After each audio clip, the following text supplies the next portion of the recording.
तो फिल्म की शुरुआत में हम एक मेट्रॉइड को आसमान से एक पहाड़ी जंगल में गिरता हुआ देखते हैं, जिसके बाद सीन कट होकर हमें जंगल के अंदर एक हिरन को दिखाया जाता है जिसका अब एक सींग बुरी तरह जख्मी हो चुका था। ये हिरन अभी तक शौक में था कि उसके साथ क्या हुआ कि तभी हमने पीछे से उसकी तरफ एक टेंटिकल को बढ़ते हुए देखा। उस टेंटिकल के ऊपर छोटे छोटे और भी कई टेंटिकल थे जो हिरन के ऊपर हमला कर देते हैं और उसे मार देते हैं। और असल में यहाँ हमें रिवील होता है कि जो मेट्रॉइड आकर नीचे गिरा था उसके साथ कोई एलियन जमीन पर आ गया था। अब सीन कट होता है और हमें एक कपल रूथ और हैरी को उसी पहाड़ों वाले जंगलों की तरफ बढ़ता हुआ दिखाया जाता है। रास्ते में ये लोग रुक कर लंच करते हैं और ये नोटिस करते हैं जो वेटर बच्चा था वो काफी घबराया हुआ था। वो उनसे सवाल करता है कि क्या आप लोगों ने भी मेट्रॉइड को नीचे गिरते हुए देखा है। ये दोनों उसकी बात पर हंस देते हैं क्योंकि उसकी बात मानने वाली नहीं लग रही थी। दुनिया में कब मेट्रॉइड गिरते थे। फिर ये लोग दोबारा अपना सफर कंटिन्यू कर देते हैं और जंगल में पैदल चलते हुए काफी मर्तबा रूथ को ऐसा महसूस होता है कि कोई उसका पीछा कर रहा है। कई मर्तबा वो पीछे मुड़कर देखती है तो वहाँ कोई नहीं होता, पर रूथ को फिर भी शक होता है कि कोई उसके ऊपर नजर रखे हुए है। चलते चलते शाम भी हो जाती है। ये लोग दोबारा खाना बनाते हैं, अपने टेंट्स लगाते हैं और सो जाते हैं। आधी रात में दोबारा से रूथ की आंख खुल जाती है अजीब से शोर से। वो बाहर निकल कर देखती है तो जंगल के किनारे एक हिरन खड़ा उसे घूर रहा था। इस हिरन का भी एक सींग नहीं था। ये वही हिरन था जिसे हमने मूवी के स्टार्ट में देखा। वो इतने अजीब तरीके से रूथ को देख रहा था कि रूथ भी उसे देखकर परेशान थी। और तभी अचानक कोई आकर पीछे से उसके कंधे पर हाथ रख देता है। वो बुरी तरह डर जाती है, लेकिन ये तो हैरी ही था। वह हैरी को देखकर थोड़ा सा रिलैक्स होती है और दोबारा जब जंगल की तरफ देखकर उसे हिरन के बारे में बताने की कोशिश करती है तो हिरन वहाँ से जा चुका था। बल्कि ये कहना ज्यादा बेहतर होगा कि वो वहाँ से गायब हो चुका था। घबराई हुई रूथ हैरी को ये सब बताने की कोशिश करती है कि पहले मैं शोर से उठी थी और जंगल से एक अजीब एक सींग टूटा हुआ हिरन मुझे घूर रहा था और अब वो गायब हो गया है। हैरी को उसकी किसी बात पर यकीन नहीं आता। वो उसे दोबारा सोने के लिए ले जाता है और इसी तरह सुबह भी हो जाती है। ये लोग अब अपना सफर दोबारा से कंटिन्यू करने लग जाते हैं और हैरी रूथ को इसी जंगल में एक स्पेशल जगह लेकर जाता है।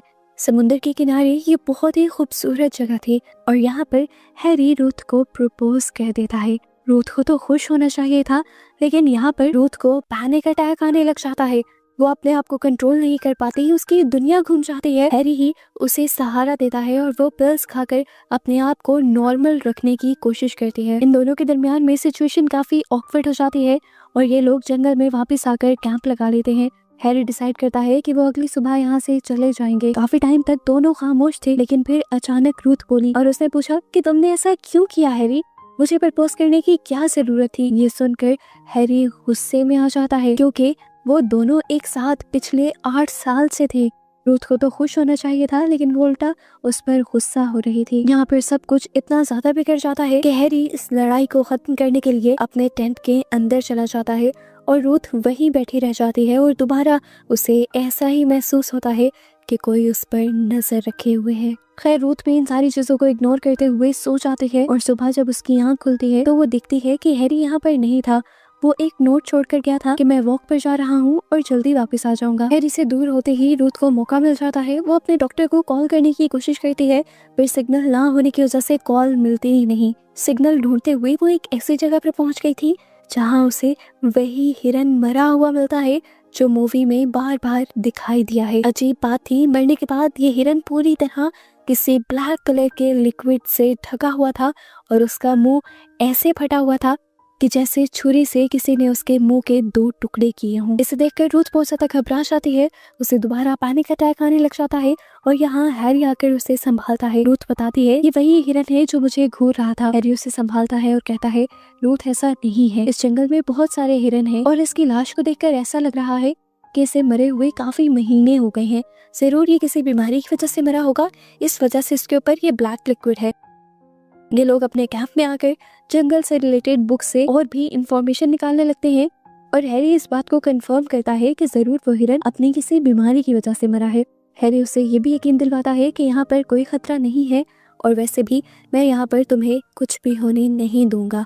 अब हैरी रूथ के लिए खाना बनाने लग जाता है और रूथ खुद वॉक पर चली जाती है और वॉक पर चलते चलते उसे एक केव नजर आता है। इस केव के सामने आते ही उसे एक अजीब सी फीलिंग आई, जैसे ये केव उसे अपने अंदर आने पर मजबूर कर रहा था। वो केव के अंदर चली जाती है और उसे केव के अंदर एक जगह ब्लू कलर का लिक्विड नजर आता है जो चमक रहा था। इससे पहले कि रूथ उस लिक्विड को टच कर पाती, यहाँ पर कोई आ जाता है जिसे हमें नहीं दिखाया जाता, लेकिन उसे देखकर रूथ जोरदार चीख मारती है और सीन यहाँ से शिफ्ट हो जाता है।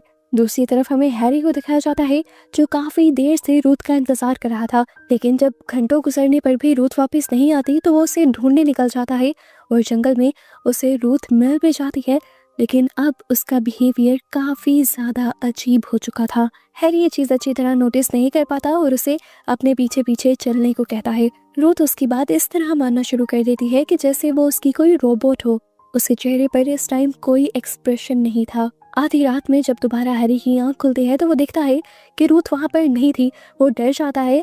लाइट लेकर वो बाहर रूथ को ढूंढने के लिए जाता है तो एकदम से रूथ उसके पीछे आ जाती है। उसके हाथ में हैरी का ही चाकू था, जिसे देखकर हैरी घबरा जाता है और उससे पूछता है, ये चाकू लेकर तुम क्या कर रही हो?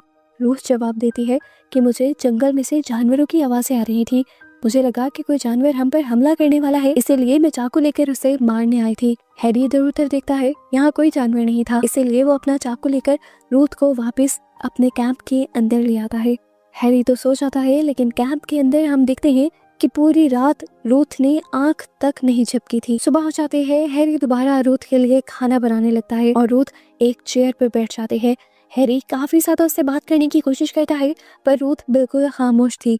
हैरी भी आखिर चुप कर गया और काफी देर बाद खामोशी को दोबारा रूथ ने तोड़ा। वो कहती है, आई एम सॉरी, मैंने जो तुम्हारे साथ किया मुझे वो नहीं करना चाहिए था। मुझे तुम्हारा प्रपोजल एक्सेप्ट करना चाहिए था। चलो दोबारा उसी जगह पर जाकर मुझे प्रपोज करो जहाँ पर कल कर रहे थे। ये सुनकर हैरी खुश हो जाता है और उसे उसी जगह पर ले जाता है। दोबारा उसी तरीके से प्रपोज करता है और रिंग पहनते ही रूथ यहाँ पर एक बहुत ही घिनौना काम करती है। वो हैरी को ही यहाँ से धक्का देकर फेंक देती है और वो क्लिफ से नीचे गिर जाता है। पानी में नहीं गिरता, बल्कि पानी के अंदर ही एक पत्थर पर गिर जाता है, कुछ इस तरह से कि लग रहा था कि अब हैरी मर चुका है। इसके बाद रूथ यहाँ से भागने लग जाती है और भागते भागते अचानक से वो गिर भी जाती है। रूथ देखती है कि इसी जंगल में एक और कपल भी कैंपिंग करने के लिए आया हुआ था, जो रूथ को देख लेता है और उससे पूछता है कि तुम्हारे साथ क्या हुआ, तुम इस तरह क्यों भाग रही थी? तो रूथ बताती है कि मुझे कुछ भी याद नहीं है। उन्हें लगता है कि रूथ किसी मुश्किल में है। वो पुलिस को भी बताने का डिसाइड करते हैं, लेकिन जंगल में सिग्नल्स नहीं थे।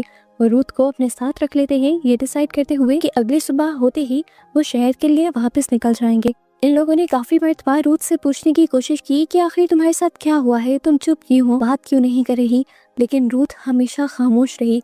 और एकदम से फिर रूथ ने अपना चाकू निकाल लिया। ये दोनों डर गए। इन्हें लगा कि रूथ इन्हें मारना चाहती है, लेकिन रूथ इस टाइम सामने इशारा कर देती है। वहाँ हम दिखते हैं कि हैरी आया था और वो इस तरह चलते हुए आ रहा था कि जैसे उसके साथ कुछ हुआ ही ना हो। मरना तो दूर की बात, उसके जिस्म पर एक खराश का निशान भी नहीं था। आखिर जब ये लोग भी हैरी को देख लेते हैं तो रूथ डर कर यहाँ से भाग जाती है और जो लड़का रूथ की मदद कर रहा था वो हैरी को रोकने के लिए उसके करीब जाता है, लेकिन हैरी अपने फिंगर में से एक चाकू निकालते हुए उसका हाथ काट देता है और उसके बाद उसे बुरी तरह काट भी देता है। उस आदमी की वाइफ भी डर कर रूथ के पीछे भागने लग जाती है और हैरी अब आराम से चलते हुए उनके पीछे आ जाता है। वो अब इस आदमी की वाइफ को मारने वाला था। रूथ जानती थी कि वो निकलकर उसे बचा सकती है। वो उसे बचाने के लिए बाहर निकलती भी है, लेकिन हैरी तो उसकी एक बात नहीं सुनता, बल्कि अपने हाथ वाले चाकू से पहले उसके मुंह के 2 टुकड़े करता है और फिर उसे मार डालता है, जिसके बाद वो उसी चाकू को पॉइंट कर देता है रूथ के ऊपर और उससे पूछता है कि तुम्हें मेरी सच्चाई कैसे पता चली। और यहाँ पर ट्विस्ट ये रिवील होता है कि इस टाइम रूथ के सामने जो हैरी खड़ा था वो असल में इंसान नहीं था, बल्कि एक एलियन बन चुका था। कब, कैसे, किस तरह, इन सारे सवालों के जवाब रूथ उस एलियन के साथ साथ हमें भी देती है। वो बताती है कि जब मैं वॉक करने के लिए निकली थी तो मुझे एक केव नजर आया जिसके अंदर एक ब्लू कलर का लिक्विड था। उसी केव के अंदर अचानक मेरी नजर पड़ी हैरी की बॉडी पर। उसका भी वही हाल था जो उससे पिछले दिन उस हिरन का हुआ था और उसी टाइम मैं समझ गई कि जरूर तुम इंसान नहीं हो, कोई और एंटिटी हो जो पहले हिरन का भेस लेकर मुझ पर नजर रख रहे थे और फिर तुमने हैरी को मारकर मुझ पर नजर रखना शुरू कर दी। असल में यहाँ पर जो एलियन है वो किसी का भी रूप ले सकता है, उसकी मेमोरी और फीलिंग्स के साथ साथ। अब रूथ उसे सोच में डूबा हुआ देखते हुए यहाँ से भाग जाती है। उसे बिल्कुल नहीं समझ आ रही थी कि वो क्या करे। उसे अब दोबारा से पैनिक अटैक्स आने लगे थे, जिसके लिए वो पिल्स भी लेती है।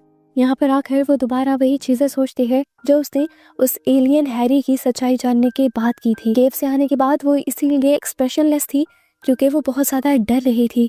रात में जब उसके पास चाकू था, उसने हैरी को मारने के लिए ही उठाया था, पर वो हैरी को मार नहीं पाई थी। हैरी के साथ जब वो पूरी रात टेंट में थी, इसीलिए उसने 1 मिनट के लिए भी आंख नहीं झपकी, क्योंकि उसे लग रहा था कि हैरी के रूप में ये जो कोई भी है वो उसे नुकसान पहुंचा देगा। जिसके बाद उसने अगली सुबह उसे मारने का प्लान बनाया और उसी प्लान के लिए वो उसे प्रपोज करने के बहाने क्लिफ पर ले गई और उसने हैरी को क्लिफ से नीचे गिरा दिया। लेकिन ये हैरी था ही नहीं, इंसान होता तो मरता ना, वो तो एलियन था। दोबारा से जिंदा होकर उसके पीछे पड़ गया। यहाँ हमें एलियन साइड की कहानी पता चलती है कि असल में ये एलियंस हर प्लैनेट पर जाते हैं। जो प्लैनेट इन्हें अपने लोगों के रहने के लिए सूटेबल लगता है, वहाँ पर ये अपनी कॉलोनीज को बुला लेते हैं और उन्हीं प्लैनेट्स पर रहने लग जाते हैं। अर्थ पर भी ये एलियन यही देखने के लिए आया था कि क्या ये प्लैनेट उन एलियंस के रहने के लिए सेफ है या नहीं। इस प्लैनेट पर आते ही उसने इस प्लैनेट के ऑर्गेनिजम्स का रूप लेना शुरू कर दिया और उनके बारे में जानना शुरू कर दिया। लेकिन एक अजीब चीज जो उसने जिंदगी में पहली मर्तबा एक्सपीरियंस की थी वो ये थी कि इस प्लैनेट पर लव नाम का एक इमोशन था जो पहले उसने कभी एक्सपीरियंस नहीं किया था। क्योंकि उसने हैरी के सारे इमोशंस अपने अंदर एब्सॉर्ब कर लिए थे, इसीलिए उसे अब रूथ से प्यार भी था। इसीलिए तो वो रूथ को मार नहीं पाया था। रूथ अपने आप को बचाने के लिए उसके ऊपर काफी हमले भी करती है, लेकिन ये एलियन उसे कुछ भी नहीं कहता, अपने आप को बार बार हील करता रहता है। वो सिर्फ इतना चाहता है कि इस टाइम रूथ उससे प्यार से पेश आए ताकि वो इस फीलिंग को और अच्छे से एंजॉय कर पाए। वो इसी तरह अपनी प्यारी बातों में बहला फुसला कर रूथ को यहाँ से दूर ले जाता है।